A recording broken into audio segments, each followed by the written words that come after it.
ekugcineni ukuthi ha uyobona ekugcineni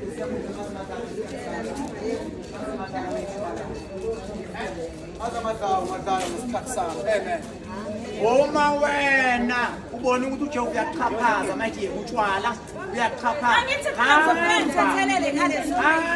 mana siswami cha namanje awubona ubona uyaqhaphaza manje utshwala hamba udawe ibonga utshwala bomhlaba okuthandayo. Intshumayelo yakho mfundisi khona intshumayelo yakho mfundisi ekhuluma ngenkunzi elandela enye imfundisi. All right, glory to God. Lapho kukhuluma amagate uJehova wadala owesilisa nowesifazane amen. uJehova wadala owesilisa nowesifazane amen. Wadala owesifazane wamdalela ini indoda amen. Akadalanga indoda wayidalela indoda. Akadalanga owesifazane wamdalela owesifazane. Wadala indoda wadala indoda wasedala owesifazane wamdalela ini indoda. Indoda ingowesifazane owesifazane ungwani ungowendoda amen. Ngisho ilwane wakhanda ilwane wadala ilwane zamaduna ezamasikazi amanye amazilwane zabesilisa nezabesifazane. Ngeke uzulibone iqhute ligibela kwelinye iqhute zamukhana nalitshwele.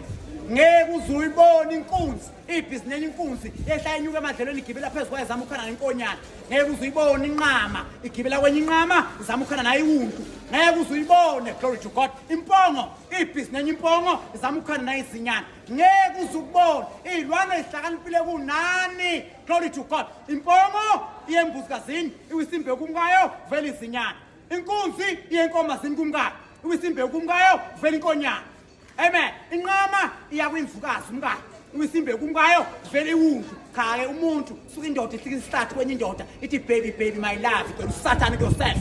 Suka amen. Sowesifazana ihlika start kwenye wesifazane athi baby baby sithanda sami kwena David kuyeself amen. Uba gay sono. Uba homosexual isono, uba lesbian isono. Ngisho imizwa abesifazane niyabafana ayifani futhi ayisobe yafana. Glory to God. Uma kusencane ntombazane kusencane mfana kusencane sezingane akunamezwe kokubili. Uma imizimba isikhulile yavuthwa glory to God ntombazane yamila amabele umfana wami la ngishigilo kwamila ibele amen. Imizwa yentombazane ayiqali ingangenanga intombazane esikhathini. Imizwa yabesifazane ilawulwa isikhathi. Intombazane ngene isikhathi iqala bese iqala ini imizwa ishisiphela imizwa phela isikhathi iqala bese kuphela ini imizwa. Imizwa yabesifazane ilawulwa isikhathi. Uma ke wena glory to God uyindoda uthi ungowesifazane awuyingani kwesikhathini. Awuyingani esikhathini ma wena untombaza njengami.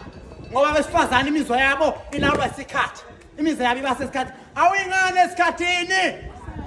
Bonke abesifazane banamabele emhlabeni ezizweni zonke. Uma wena ungowesifazane mapha amabele. Bonke abesifazane banayibeletho. Glory to God. Uma wena ungowesifazane ziphi ibeletho. Ishindlela indoda ekhandwe ngayo. Indoda inama amaseli nenyama. Glory to God.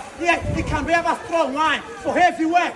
Khandela yonke umsebenzi yokuqula yokumba yokuthatha wesifazane wasimele. That's why iBhayibheli lithi madoda kuPeter uqala sahluko 3:7. Madoda hlala nabo ngokwazi. Amen. Njalo kwesifazane ezitsha esibuthaka hlala nabo ngokwazi. Ngiyangimangala ke mina futhi ngisho imisebenzi enzima mawusebenza umuntu wesifazane umsebenzi enzima yiqala enkosini. Ngisho ukulima umsebenzi wamadoda. iBhayibheli lithi uKhayina wayengumlimi. Cain was a farmer. Alisho ukuthi uSara nomuEva wayengumlimi. Ukulima umsebenzi wamadoda. Uqukula umsebenzi wamadoda uyogawula umsebenzi wamadoda. Amen. Uqukula ujantshi umsebenzi wamadoda. Yonke imisebenzi enzima was made for the man. That's why the man was made stronger than a woman. Umsebenzi wamakhosikazi glory to God. Ngisho besebenza la emafemini. Funa basebenza ukukhova ama-computer, basebenza imisebenzi elula, basebenza ukhanda amatiye, basebenza kwezinto ezilula. Amen. Amen mfundisi. Glory to God.